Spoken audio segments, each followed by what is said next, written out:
Sobat Maestro, sesaat lagi kita akan bersama-sama mengikuti ibadah Raya Minggu bersama Gereja Isa Al-Masih Jemaat Lengkong Besar. Selamat mengikuti.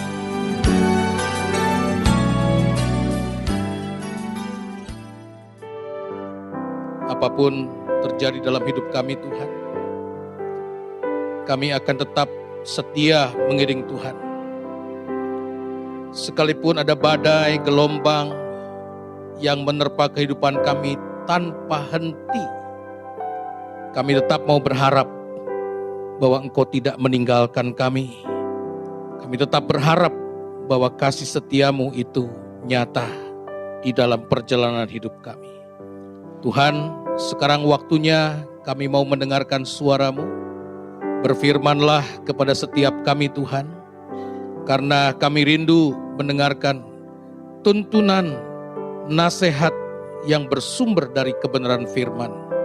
Berbicaralah Tuhan, karena kami semua siap untuk mendengar. Demi Kristus Yesus Tuhan kami berdoa dan kami memohon.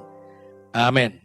Ya, shalom Bapak Ibu yang dikasih Tuhan, kita memasuki bulan November, berarti 2 bulan ke depan kita akan mengakhiri tahun 2020 dan memasuki tahun yang baru, tahun 2021. Ada sebuah ungkapan yang menarik saya baca 2 atau 3 hari yang lalu, dikatakan bahwa di beberapa negara barat ini sedang atau baru merayakan atau mengingat Halloween Day, ya. Semua orang pasang aksesoris yang bernuansa horor begitu. Lalu seorang teman dia memberikan gambar atau mengirimkan foto tentang hiasan dari sebuah rumah di Amerika yang begitu ramai tetapi mengerikan karena semuanya nuansa horor, Halloween. Lalu dia kasih tulisan begini, jangan takut dengan apa yang disampaikan di dalam Halloween. Karena tahun 2020 sudah cukup menakutkan buat kita. Ya, dikatakan begitu, nggak usah takut dengan apa yang dimunculkan dalam Halloween. Karena tahun 2020 ini sudah cukup menakutkan buat kita. Nah, saudara sekalian, itu gambaran bahwa manusia memang sedang dalam keadaan takut menghadapi hari-hari yang tidak jelas. Tetapi hari ini saya ingin mengajar kepada kita untuk menemukan sebuah pengharapan.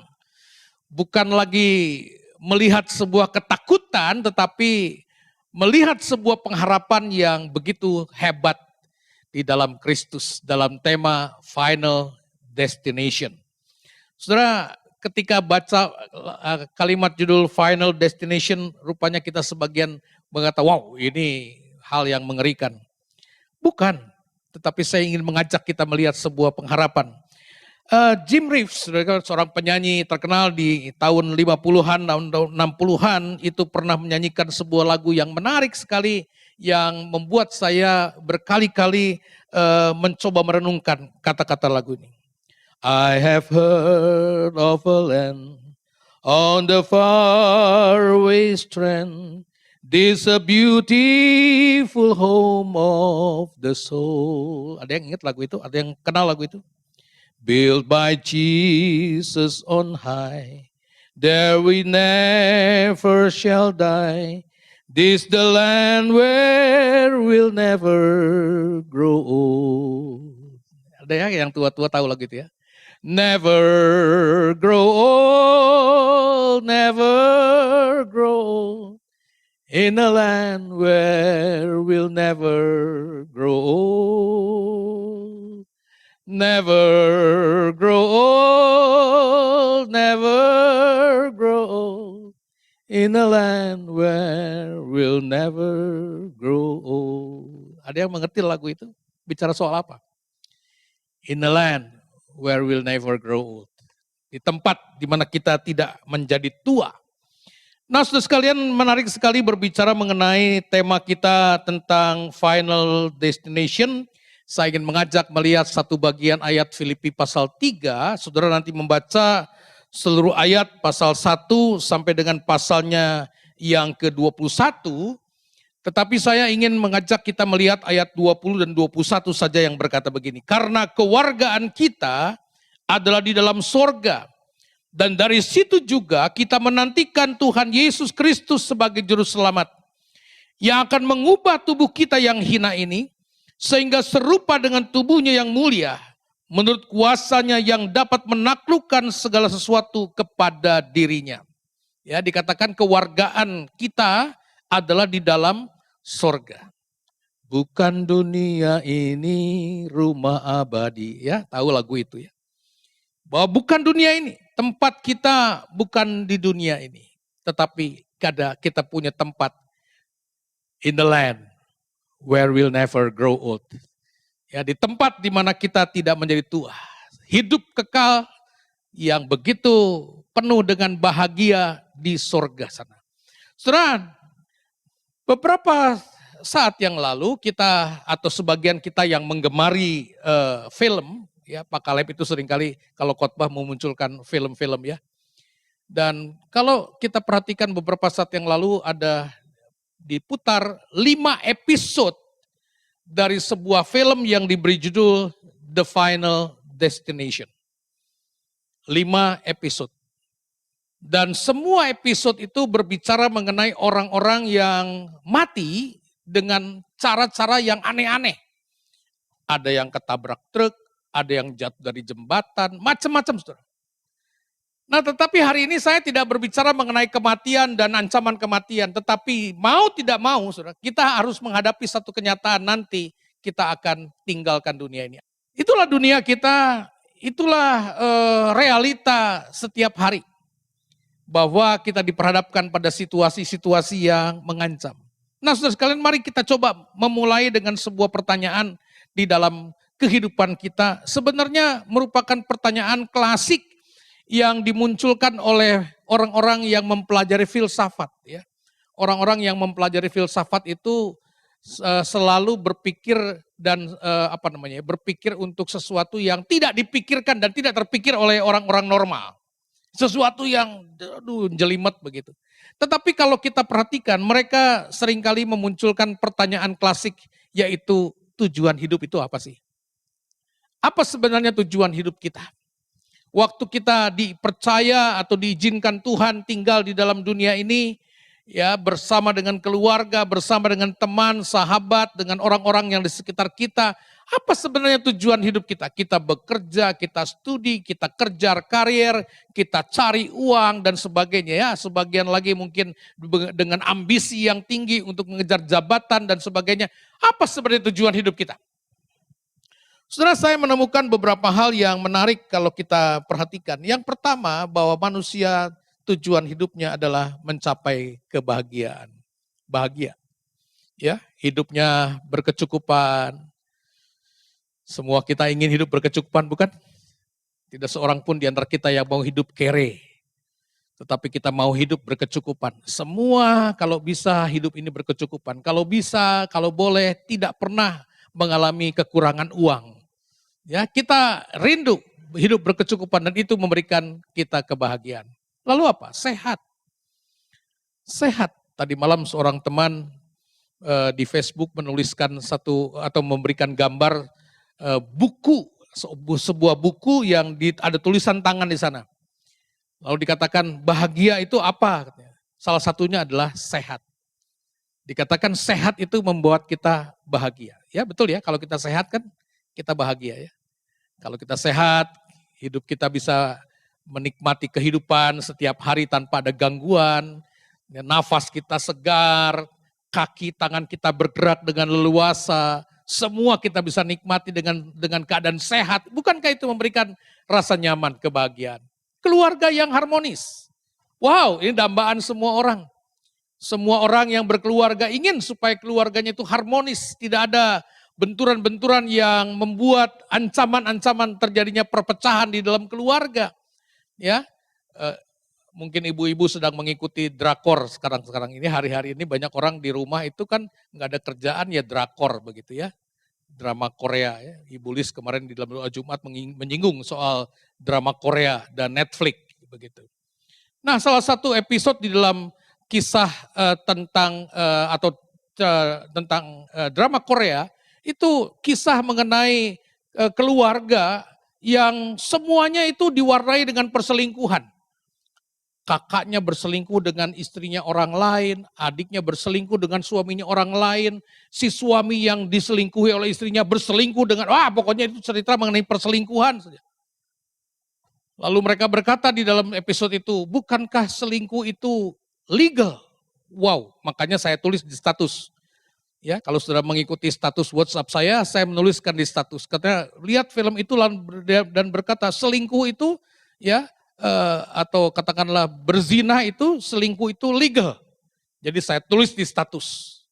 Di mata manusia, di mata hukum mungkin berzina atau selingkuh itu legal, tapi di mata Tuhan itu tetap adalah dosa. Ya, tidak seorang pun yang mau di dalam keluarganya ada masalah-masalah seperti itu. Semua ingin menikmati keluarga yang harmonis. Pekerjaan yang lancar. Kalau boleh tidak ada halangan, tidak ada masalah di dalam pekerjaan. Semuanya kalau boleh lancar. Pekerjaan lancar, perdagangan lancar, bisnis lancar. Semuanya. Ya, kita menikmati kedamaian, kita menikmati sukacita setiap hari. Bukankah ini tujuan kita? Bahagia di dalam hidup ini. Ya, kalau saya bertanya kepada orang-orang tertentu yang bekerja keras dan sebagainya, saya tanya apa sih bahagia? Ada banyak definisi. Ada yang berkata uang banyak, rumah mewah, mobil mewah dan sebagainya, silahkan saja. Tetapi pasti setiap kita punya konsep tentang apa itu bahagia. Bahagia itu seperti apa sih? Bisa makan sepiring berdua, bahagia? Wah, teman saya berkata begitu. Aduh, seneng banget ya. Lihat suami istri itu begitu harmonis, bisa makan sepiring berdua. Kenapa saya sendiri 2 piring, katanya. Setelah inilah kebahagiaan. Yang kedua, tujuan hidup kita adalah pada waktu masa tua, kita mengalami keadaan sehat, sejahtera, tidak kesepian. Bukankah ini satu kebahagiaan orang-orang tua? Ya, orang-orang yang sudah masuk dalam usia tua, masuk dalam kondisi yang disebut sebagai lansia, lanjut usia. Maka tujuannya apa? Tujuannya adalah bisa sehat. Mami mertua saya itu nanti Desember 90 tahun usianya. Sehat, saudara. Masih masak di dapur, ya, masih kadang-kadang membersihkan ini, itu, bersihkan ini, nyapu dan sebagainya, saudara. Dan kamarnya tidak mau dipindahkan ke bawah, maunya di lantai 2. Jadi harus naik tangga setiap hari. Kenapa? Kalau dipindah ke bawah katanya sepi, kalau di atas ada yang ramai, ada anak-anak, begitu. Ya, ini sesuatu yang menjadi kebahagiaan orang tua. Memang tidak bisa dipungkiri kalau orang sudah tua itu ada saja kelemahannya ya. Yang disebut berapa B itu? Ya.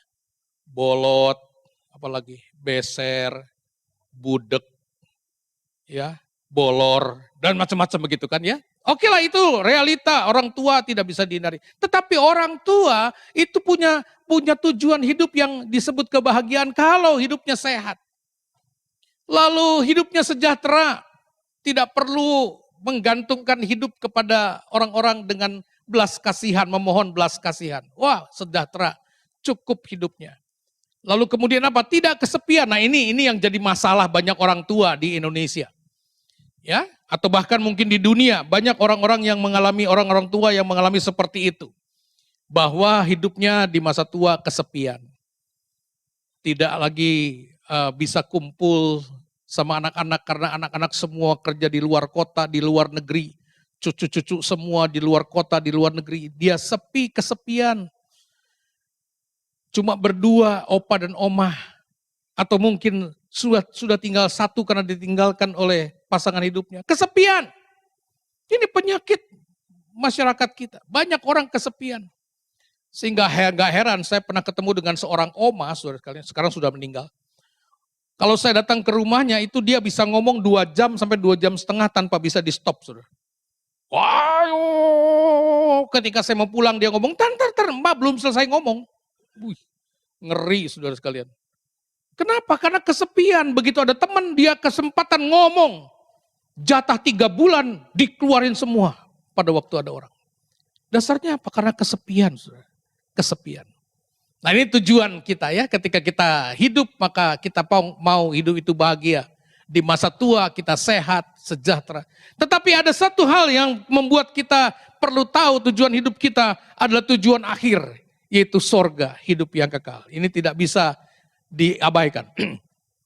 Kita harus punya yang disebut dengan tujuan akhir kita. Kemana kita bisa pergi setelah dunia ini kita tinggalkan? Kemana kita akan pergi setelah dunia ini kita tinggalkan? Kita harus punya satu keyakinan tentang sorga. Kita harus punya keyakinan tentang kehidupan kekal. Kita harus punya keyakinan tentang yang disebut rumah Bapa. Mami saya itu, ya mertua saya itu kadang-kadang sudah, ya mungkin sudah capek lelah dengan hidup, dia berkata, kapan ya Tuhan panggil pulang? Bukan pertanyaannya dia sudah putus asa, pengen mati, bukan. Tetapi dia bilang, kapan ya Tuhan panggil pulang? Karena dia tahu ada satu tempat yang menjadi tujuan akhir hidupnya, yaitu hidup kekal di dalam sorga. Ini sesuatu yang kita perlu pikirkan dalam kaitan dengan the final destination. Saudara, pertanyaan kita adalah apakah bisa tercapai? Apakah yang saya tadi sebutkan itu bisa tercapai? Waktu kita mau hidup itu bahagia, tidak kekurangan dan sebagainya. Apa bisa tercapai? Ya, saya cuma ungkapkan begini yang pertama. Tujuan selama di dunia itu relatif, Saudara. Yang disebut bahagia, tadi kita sebut tidak berkekurangan dan sebagainya, itu relatif. Kenapa? Karena kadang-kadang kenyataannya kita hidup kekurangan. Orang tua harapannya sehat, kenyataannya sakit-sakitan. Kita pengen hidup kita selalu mengalami masa-masa sukacita, kenyataannya kita diwarnai dengan pergumulan, dengan tantangan, dengan begitu banyak persoalan, beban yang berat menekan, itu realitanya, Saudara. Jadi apa yang kita harapkan di dalam dunia itu seringkali menjadi sesuatu yang ya bulan Mei terjadinya, Saudara. Ngerti bulan Mei? Maybe yes, maybe no. Ya, bisa tidak. Karena waktu kita mau katakanlah ingin atau rindu hidup berkecukupan, kadang-kadang kita dibawa di masa-masa yang penuh dengan tantangan karena kekurangan uang.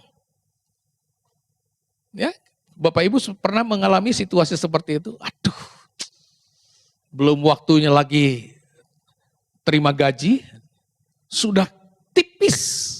Begitu ya, sudah namanya kekurangan. Bagaimana pada waktu kemudian kita mengalami masa-masa yang harus bayar ini tapi nggak ada uang, harus bayar itu tetapi uangnya nggak ada. Waduh, situasinya membuat kita kacau, membuat kita galau, betul Saudara? Itulah dunia, itulah realita kita di dalam dunia. Tetapi mari kita melihat sebuah pengharapan, tujuan sorga itu pasti.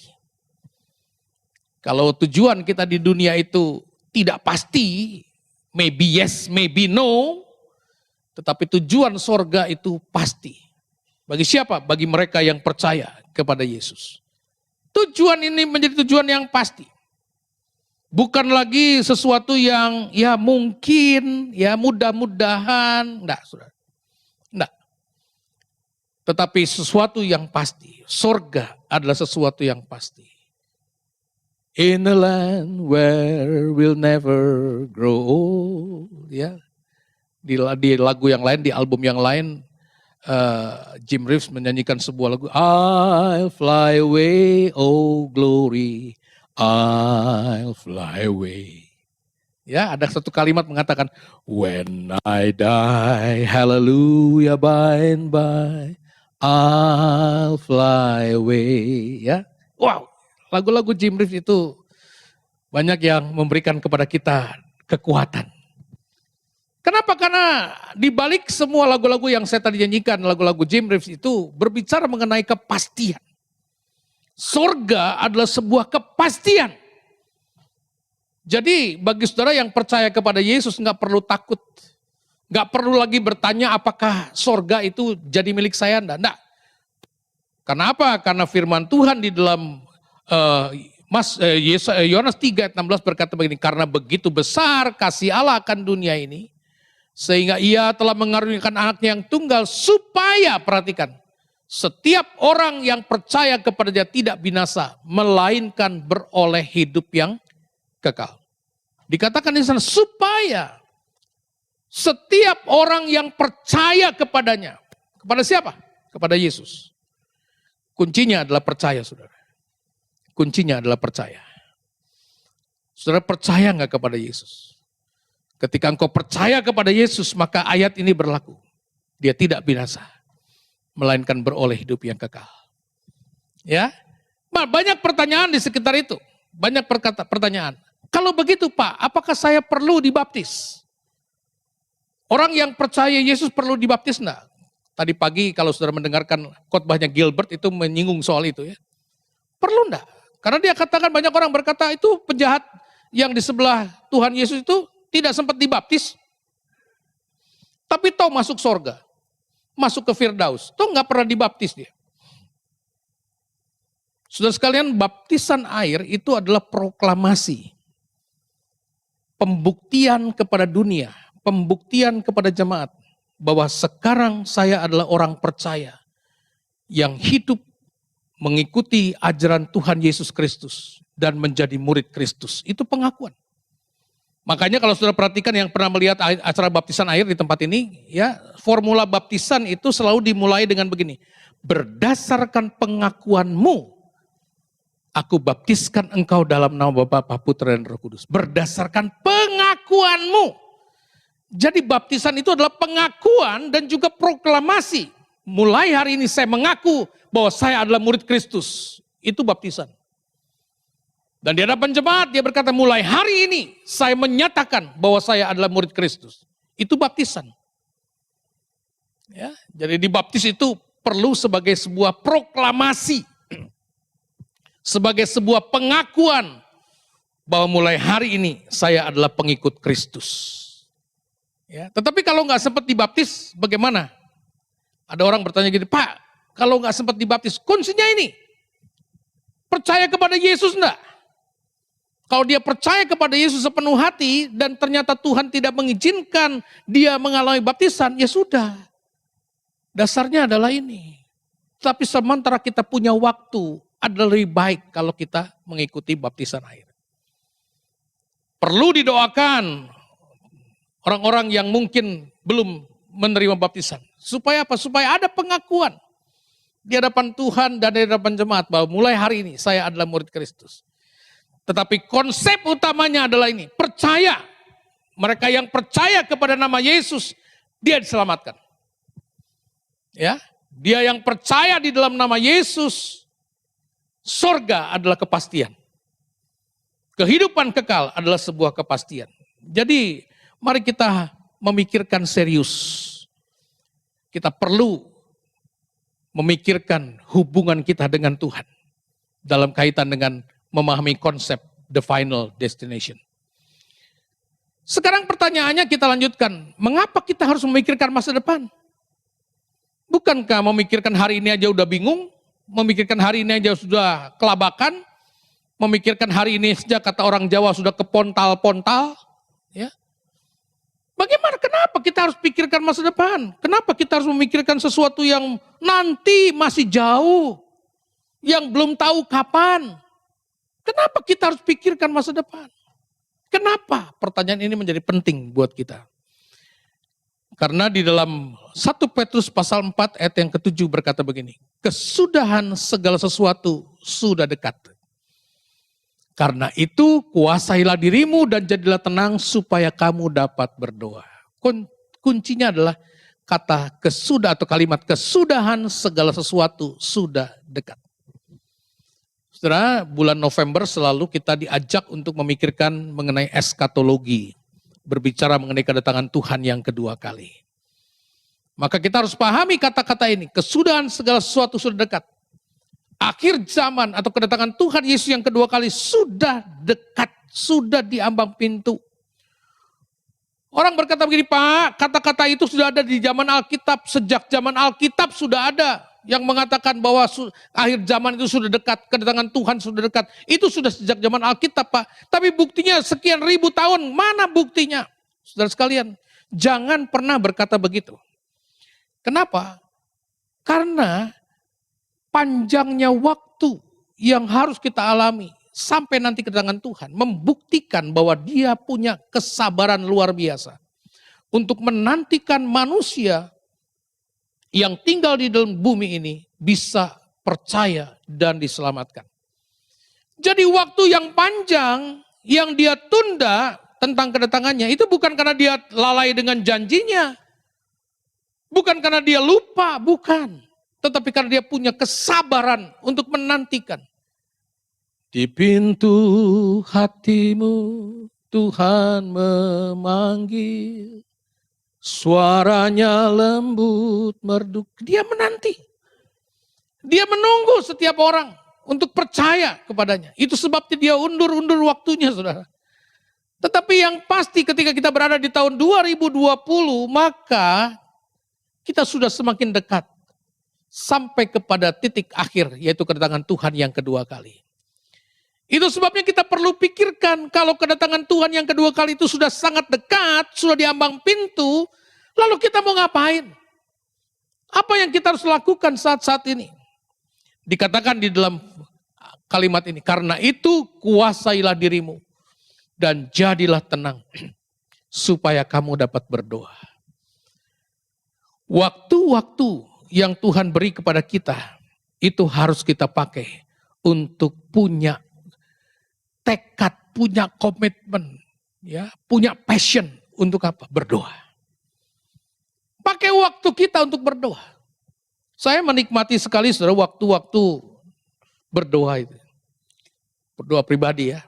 Jadi pagi hari setelah bangun saya minum air putih sedikit ya.